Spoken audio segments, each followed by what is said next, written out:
Ժողովուրդ օրաթերթն արդեն տեղեկացրել է, որ օգոստոսի 2-ին ժամը 10:00-ին Կիրակի օրով կգումարվի Հայաստանի Հանրապետության ազգային ժողովի 9-րդ գումարման առաջին նիստը։ Մինչև ազգային ժողովի նախագահի ընտրությունը ազգային ժողովի անդրանիկ նիստը կվարի խորհրդարանի ամենատարեց պատգամավոր Կնյազ Հասանովը, ինչպես պահանջում են Սահմանադրությունն ու ազգային ժողովի կանոնակարգ սահմանադրական օրենքը։ Առաջին նիստի ամենակարևոր կազմակերպչական հարցերից մեկը լինելու է հաշվիչ հանձնաժողովի ձևավորումը։ Հանձնաժողովը կընտրվի խմբակցությունների առաջարկով, պատգամավորների քվեարկությամբ, իսկ դրա կազմում ներկայացված կլինեն ինչպես իշխանությունը, այնպես էլ ընդդիմությունը խորհրդարանում խմբակցությունների համամասնությանը համապատասխան։ Հենց այդ մարմինն է հետագայում կազմակերպելու եւ ամփոփելու ազգային ժողովում անցկացվող գաղտնի ու բաց քվեարկությունների արդյունքները։ Նրա լիազորությունները պահպանվում են խորհրդարանի ամբողջ գումարման ընթացքում։ Դրանից հետո պատգամավորները կանցկացնեն քաղաքական ամենակարևոր ընտրությունները, կընտրեն ազգային ժողովի նախագահին,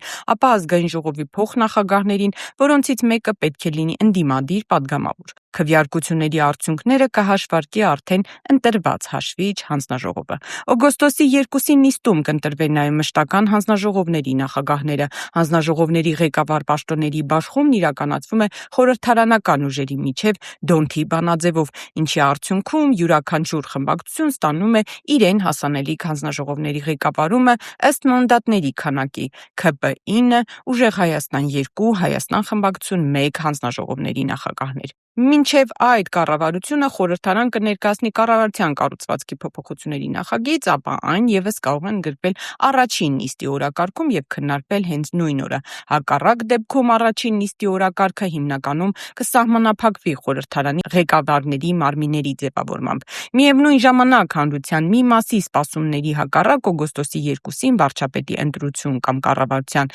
ներկայացում չի լինելու։ Սահմանադրական ընթացակարգը հստակ է խորհրդարանում մեծամասնություն կազմած խմբակցությունը վարչապետի թեկնածուի վերաբերյալ որոշում է ընդունում եւ այն ներկայացնում հանրապետության նախագահին։ Նախագահը նշանակում է վարչապետին, որից հետո վարչապետը հնգօրյա ժամկետում ձևավորում է կառավարությունը։ Կառավարության կազմավորումից հետո վարչապետը 20-օրյա ժամկետում ազգային ժողով է ներկայացնում կառավարության ծրագիրը, իսկ խորհրդարանը պարտավոր է այն քննարկել եւ 7 օրվա ընթացքում քվեարկությամբ հավանություն տալ կամ մերժել։ Այսպիսով, օգոստոսի 2-ը լինելու է ոչ թե կառավարության ծրագրի կամ վարչապետի քաղաքական ելույթի, այլ նոր խորհրդարանի ինստիտուցիոնալ ձևավորման նիստը։ Այդ օրը կձևավորվեն այն մարմիններն ու պաշտոնները, որոնք առաջիկա 5 տարիներին կազմակերպելու են ազգային ժողովի աշխատանքը, իսկ գործադիր իշխանության ձևավորման գործընթացը կշարունակվի արդեն դրանից հետո, սահմանադրությամբ սահմանված փուլերով։